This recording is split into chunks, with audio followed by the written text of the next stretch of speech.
सर्वभूतेषु शक्ति रूपेण संस्थिता नमस्तस्यै नमस्तस्यै नमस्तस्यै नमो नमः। सनातन का वोट प्रधानमंत्री ने पक्का कर लिया, महिलाओं का वोट प्रधानमंत्री ने पक्का कर लिया, साधु संतों का वोट भी प्रधानमंत्री ने अपने पाले में ले लिया। ये सब मुमकिन किया खुद राहुल गांधी ने। जी हाँ, राहुल गांधी ने 2019 की गलती को दोहराकर एक बार फिर प्रधानमंत्री मोदी को चुनावों में शक्ति देने का काम कर दिया। मेरे लिए हर मां शक्ति का रूप है, हर बेटी शक्ति का रूप है। मैं आप शक्ति स्वरूपा सब माता बहन बेटियों का भी पुजारी हूं। राहुल गांधी पर प्रधानमंत्री का ये पलटवार उस बयान के बाद आया जब मोदी को टारगेट करते करते राहुल गांधी शक्ति का अपमान कर गए, देश की नारियों का अपमान किया, सनातन धर्म का अपमान किया। हिंदू धर्म में शक्ति शब्द होता है, हम शक्ति से लड़ रहे हैं, एक शक्ति से लड़ रहे हैं। राहुल गांधी किसी दल या व्यक्ति के खिलाफ नहीं बल्कि हिंदू धर्म की शक्ति शब्द के खिलाफ लड़ने की हुंकार भर रहे हैं। उनका ये बयान 24 चुनाव में सेल्फ गोल की तरह है, जिसे प्रधानमंत्री मोदी ने हथियार बनाने में देरी नहीं की। इंडिया अलायंस ने अपना घोषणा पत्र शक्ति को खत्म करने के लिए किया है। मैं इस चुनौती को स्वीकार करता हूं और मैं इन शक्ति स्वरूपा माताओं बहनों की रक्षा के लिए जान की बाजी लगा दूंगा, जीवन खपा दूंगा। प्रधानमंत्री मोदी के पलटवार के साथ ही राहुल गांधी के इस बेतुके बयान से देश की महिलाओं में गुस्सा है। राहुल का विरोध जताते हुए नारी शक्ति ने राहुल पर जमकर प्रहार किया, तो देश के साधु संत भी राहुल के बयान से नाराज हैं। हिंदुत्व को किस प्रकार मिटाया जाए, तोड़ा जाए, इसका नाश किया जाए, इस पर पूरा उनका ध्यान केंद्रित रहता है।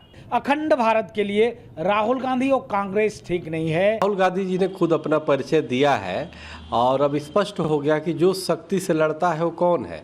जो शक्ति से लड़ता है वो महिषासुर है। वो हिंदू नहीं है, हिंदू विरोधी हैं, लड़ रहे हैं हिंदू से, तो हिंदू से लड़ते रहें।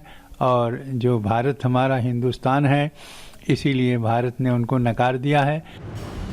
लगता है कि लोकसभा चुनावों में जनता से वोट मांगने के लिए कांग्रेस के पास मुद्दे हैं ही नहीं। इंडी गठबंधन के नेता सीट शेयरिंग पर भीतरी झगड़ा नहीं सुलझा पा रहे और इंडी नेताओं के जो बयान सामने आ रहे हैं उससे लगता है कि वो मुद्दों को छोड़ मोदी के पीछे पड़ गए हैं। बार बार सनातन का अपमान कर 24 की जंग जीतना चाहते हैं। शक्ति मतलब नारी शक्ति, दुर्गा शक्ति, जो हमारी मां शक्ति है, उसके भी खिलाफ राहुल गांधी है, उसका भी परिचय वो देते हैं। तो पूरा एजेंडा हिंदू विरोध और हिंदुओं को गाली देना है ताकि वोट बैंक की ताली मिल सके। शक्ति से यदि लड़ रहे हैं तो शक्ति तो हमारी सनातन धर्म है, सनातन की शक्ति है और हम जननी मानते हैं। अब ये नहीं समझ पा रहे हैं तो इसका मतलब है कि विनाश काले कांग्रेस की विपरीत बुद्धि हो गई है। असुर शक्तियां आज मोदी जी की सरकार में विद्यमान है और देवी शक्तियां वो होती हैं जो अन्याय के खिलाफ न्याय मांगती हैं। तो राहुल जी ने जिस शक्ति का उल्लेख किया है वो असुर शक्तियों का उल्लेख किया है और देवी शक्तियों से न्याय की उम्मीद की है। जिस तरह से मुंबई के अंदर एकजुटता के साथ इस तानाशाही के खिलाफ आवाज उठी है, ये आगे और मजबूती के साथ बढ़ेगी और इस बार देश जीतेगा, इंडिया जीतेगा, लोकतंत्र जीतेगा, तानाशाही हारेगी। शक्ति पर विवादित बयान के बाद खुद को घिरता देख राहुल गांधी ने सफाई दी, लेकिन अभी भी उनको अपनी गलती का एहसास नहीं है। वो प्रधानमंत्री मोदी पर ही आरोप लगा रहे हैं। आरोप उनके बयान का गलत मतलब निकालने का, आरोप बयान को तोड़ मरोड़ कर पेश करने का। हालांकि कांग्रेस के पूर्व नेता आचार्य प्रमोद कृष्णम कह रहे हैं राहुल गांधी को क्या पता शक्ति और भक्ति क्या है। राहुल गांधी जी को शक्ति क्या है, भक्ति क्या है, अभी राहुल जी को क्या पता। उनके साथ कुछ ऐसे लोग हैं जो राहुल गांधी जी को बर्बाद कर रहे हैं।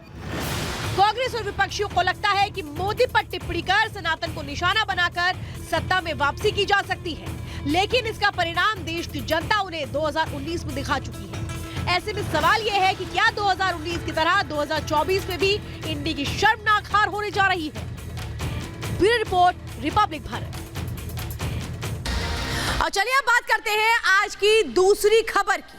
बताते हैं आपको वो फॉर्मूला जो तय किया गया प्रधानमंत्री नरेंद्र मोदी की ओर से वो कितना अचूक है और ये अचूक फॉर्मूला कैसे मुश्किलों का सबब बनता जा रहा है इंडी गठबंधन के लिए, ये आपको बताते हैं। क्योंकि आप अंदाजा लगाइए, एक एक सीट के मायने बहुत ज्यादा होते हैं लोकसभा चुनावों में। जहां एक सीट का भी समीकरण बिगड़ा तो फिर खेल भी बिगड़ जाता है। लेकिन प्रधानमंत्री इस बात को बहुत अच्छे से जानते हैं और तभी जब सीईसी की बैठक में प्रधानमंत्री नरेंद्र मोदी मंत्र देते हैं जीत का तो उसके मायने बहुत अलग हो जाते हैं। आपको पता है अभी तक कितने उम्मीदवारों की जो नाम है वो हो चुके हैं अनाउंस। 267 उम्मीदवारों के नामों का ऐलान किया जा चुका है बीजेपी की उस लिस्ट में। बीजेपी की जो पहली लिस्ट आई थी उसमें 195 उम्मीदवारों के नामों का ऐलान किया गया था, दूसरी में 72 नामों का ऐलान किया गया था। कुल मिलाकर 267 जो सीटें हैं उनमें ऐलान हो चुका है। और बहुत अहम है यूपी और बिहार की जो लिस्ट है उसको लेकर के, क्योंकि फॉर्मूला बिहार में तय हो चुका है कि इंडी अपने जो गठबंधन के साथ इंडी किस तरह से वो सीट शेयरिंग फॉर्मूला करेगी। बीजेपी कितनी सीटों पर लड़ेगी, जेडीयू कितनी सीटों पर लड़ेगी, इसके बाद एलजेपी कितनी सीटों पर लड़ेगी। ये जो सीईसी की बैठक है इससे पहले ही ये तमाम चीजें हो चुकी हैं। लेकिन नामों को लेकर के अब जो उम्मीदवारों की लिस्ट है वो आनी बाकी, यानी बची हुई जितनी भी सीटें हैं उसको लेकर जो मंथन है वो बहुत महत्वपूर्ण। और इस मंथन से क्या निकल कर आता है ये देखना बहुत दिलचस्प होगा, ये आपको बताएंगे। लेकिन अब चलिए जरा मैं दिखाती हूँ उत्तर प्रदेश से जो तस्वीरें सामने निकल कर आई थी, जो बहुत कुछ कहती हैं, जो बता रही हैं कि कैसे बीजेपी समाजवादी पार्टी का खेल बिगाड़ सकती है। देखिए तस्वीरें आप देख रहे हैं, एक तरफ योगी आदित्यनाथ बैठे हुए हैं, 17 मार्च की तस्वीरें आप देख रहे हैं, दूसरी तरफ आप अपर्णा यादव को देख रहे हैं। ये आपको पता ही है जो अपर्णा यादव है ये मुलायम सिंह यादव की बहू है, छोटी बहू है। लेकिन ये बातचीत क्या चल रही है, ये बातचीत इसमें क्या कुछ संभावनाएं नजर आती हैं, क्योंकि अपर्णा यादव आप अंदाजा लगाइए कि अगर चुनावी मैदान में आती हैं तो फिर किसकी लड़ाई हो जाएगी, जेठानी वर्सेस एक देवरानी की लड़ाई हो जाएगी। लेकिन ये देखिए जो तस्वीरें हैं इसके मायने बहुत है। जब से ये मुलाकात हुई है एक तरह से कहें कि सियासी गलियारे में उत्तर प्रदेश में अपर्णा यादव को लेकर के जो सुगबुगाहट है वो और ज्यादा तेज हो चुकी है। और इसीलिए माना जा रहा है जो अपर्णा यादव है वो समाजवादी पार्टी का किला ढहा देंगी। तो ये तस्वीरें अभी आपने देखी है, योगी आदित्यनाथ से मुलाकात की है अपर्णा यादव ने जो मुलायम सिंह यादव की छोटी बहू है। लेकिन कैसे एक तरह से कहें अपने लिए क्या उन्होंने डिमांड की और बीजेपी उसे पूरा करने वाली, कई वो सवाल है जो इस मुलाकात के बाद चर्चा का विषय बने हुए हैं। लेकिन अपर्णा यादव के जरिए बीजेपी की स्ट्रैटेजी क्या होने वाली है समझिए। ये मुलाकात कब हुई थी, 17 मार्च को ये मुलाकात हुई थी योगी आदित्यनाथ और अपर्णा यादव के बीच। इसके बाद इसमें क्या है, बीजेपी के सिंबल पर चुनाव लड़ना चाहती है अपर्णा यादव। अपर्णा को मैदान में उतार सकती है बीजेपी, जो सूत्र बता रहे हैं डिंपल के सामने अपर्णा को चुनावी मैदान में उतारा जा सकता है। और अगर ऐसा होता है तो कैसे एक देवरानी वर्सेस जेठानी की लड़ाई नजर आएगी उत्तर प्रदेश में। समाजवादी पार्टी का किला ढहाने की पूरी तैयारी कर चुकी है बीजेपी। मैनपुरी में बहू वर्सेस बहू का दाव चल सकती है बीजेपी, ऐसा माना जा रहा है। तो बीजेपी महासचिव सुनील बंसल से भी मुलाकात की गई थी, किसकी ओर से, अपर्णा यादव, उनसे भी मुलाकात कर चुकी है। आपको याद है विधानसभा चुनावों से ठीक पहले अपर्णा यादव समाजवादी पार्टी को छोड़ करके बीजेपी में शामिल हुई थी। और अब कैसे बीजेपी एक नई स्ट्रैटेजी बना रही है समाजवादी पार्टी को झटका देने की। तो ये तस्वीरें नजर आती है उत्तर प्रदेश में जो मेल मुलाकातों का दौर चल रहा है। 80 का फॉर्मूला जो योगी आदित्यनाथ ने तय किया है उसको कैसे आगे बढ़ाया जा रहा है। तो देखिए समाजवादी पार्टी को एक तरह से झटका देने की कोशिश कर रही है बीजेपी। लेकिन अब आपको बताते हैं कि कैसे अरविंद केजरीवाल इस झटके से बचने के लिए मैदान छोड़कर भाग गए। उत्तर प्रदेश में आम आदमी पार्टी चुनाव नहीं लड़ने जा रही है, जिसके बाद कई सवाल खड़े हो गए हैं कि आखिर आम आदमी पार्टी ने यूपी में चुनाव लड़ने से क्यों एक तरह से अपने उस फैसले को किनारे कर लिया, क्यों नहीं चुनाव लड़ना चाहती है। यूपी में आप चुनाव नहीं लड़ेगी बल्कि वो इंडी का प्रचार करेगी, यानी समाजवादी पार्टी और कांग्रेस का प्रचार करेगी। याद है आपको 2014 में अरविंद केजरीवाल वाराणसी की सीट से चुनाव लड़े थे, प्रधानमंत्री के खिलाफ 2019 में चुनाव लड़े थे। लेकिन अब सवाल यह है कि क्या यूपी में अरविंद केजरीवाल को हार का डर सता रहा है, इसलिए चुनावी मैदान छोड़ दिया। यूपी में कांग्रेस और एसपी के सहारे क्या आम आदमी पार्टी हो गई है, क्योंकि आम आदमी पार्टी ने यूपी विधानसभा चुनावों में एक भी सीट पर जीत दर्ज नहीं की और समझिए आपकी जमानत जब्त हो गई थी। इनके उम्मीदवारों की यही वजह है कि इस बार चुनावी मैदान ही छोड़ दिया और कोशिश नहीं है आने की। ये एक तरह से इंडिकेशन है कि कैसे उत्तर प्रदेश से डर लगता है कि अरविंद केजरीवाल। और उत्तर प्रदेश के बाद अब बात करते हैं बिहार की। बिहार में जो सीट शेयरिंग का फॉर्मूला है वो तय होने के साथ आज औपचारिक तौर पर उसको लेकर घोषणा भी कर दी गई कि बीजेपी कितनी सीटों पर चुनाव लड़ रही है, जेडीयू कितनी की सीटों पर चुनाव लड़ी है, लेकिन इस बार आप देख रहे हैं बीजेपी ने जेडीयू को खुद से कम सीटें दी है। 17 सीटों पर बीजेपी चुनाव लड़ रही है, जबकि जेडीयू को 16 सीटें दी गई है। 2019 में दोनों 17 सीटों पर चुनाव लड़ी थी, लेकिन एलजेपी को यानी चिराग पासवान की पार्टी को उन्होंने 5 सीटें दी हैं। इसके अलावा आपको बताते हैं 2 और पार्टीज जो बीजेपी में शामिल हुई थी, एनडीए का गठबंधन एक साथ चुनावी मैदान में है, उसमें हम हैं एचएएम जीतन राम मांझी की, और आप देख रहे हैं इनको 1 सीट दी गई है। तो आरएलएम को दी गई है 1 सीट। लेकिन 2019 में क्या तस्वीर थी? 17-17 का वो फॉर्मूला था जो बीजेपी और जेडीयू में तय हुआ था। उस वक्त एलजेपी को 1 सीट ज्यादा दी गई थी क्योंकि रामविलास पासवान हुआ करते थे, और उस वक्त 5-6 सीटों पर चुनाव लड़ा गया था। 2019 में एनडीए ने 39 सीटों पर जीत दर्ज की थी। महागठबंधन को सिर्फ 1 सीट मिली थी, यानी कि इस बार फिर से कैसे साथ मिलकर चुनाव लड़ने की तैयारी हो रही है, और ये बता रहा है कि कैसे एनडीए मजबूत हो रही है सीट शेयरिंग फॉर्मूले के जरिए। तो मात देने की तैयारी है इंडी को। ये जो सीट शेयरिंग फॉर्मूला हुआ है, और सबसे अहम है जो बीजेपी की लिस्ट अभी तक सामने आई है, वो बता रही है कि तमाम समीकरणों को कैसे साधा गया है। इससे जुड़ी एक रिपोर्ट देखिए।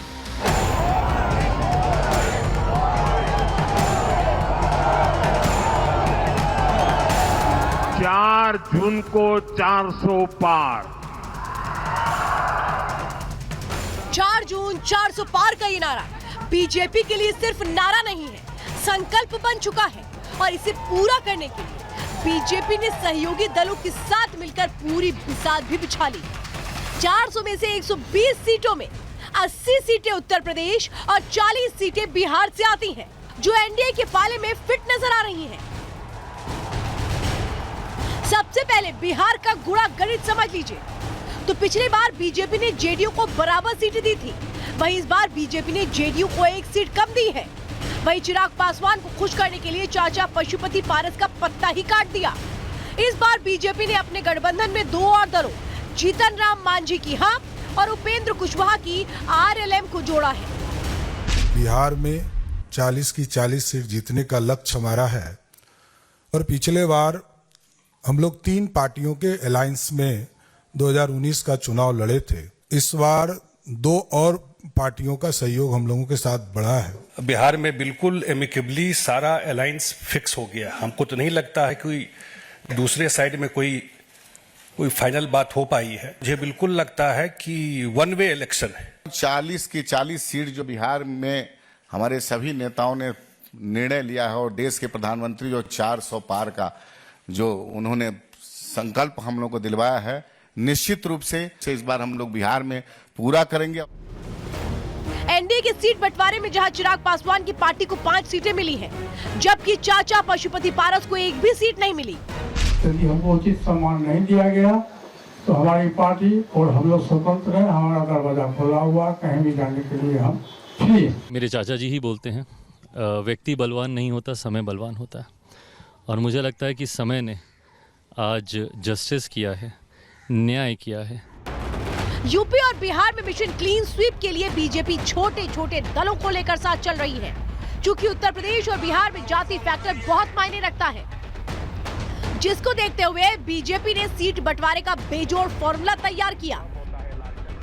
यूपी में बीजेपी खुद 74 सीटों पर चुनाव लड़ रही है, जबकि सहयोगी दलों के लिए 6 सीटें छोड़ी हैं। इनमें से अनुप्रिया पटेल की पार्टी अपना दल को 2, इंडी गठबंधन को तोड़कर एनडीए में आए जयंत चौधरी के आरएलडी को 2 सीटें दी हैं। वहीं ओम प्रकाश राजभर की एसबी, एसपी और निषाद पार्टी को 1-1 लोकसभा सीट दी है। तो अंदर की खबर में हर दिन इसी तरह से चुनावी खबरों का विश्लेषण करेंगे, आपको बताएंगे कि आखिर किसके दावों में कितना दम है और कौन इस बार बाजी पलटने वाला है। हर दिन हमारे साथ अंदर की खबर में जुड़े रहिए। जाते जाते आपसे हर दिन की तरह वादा, अपनी सेहत का ख्याल रखिए और खूब खुश रहिए। दीजिए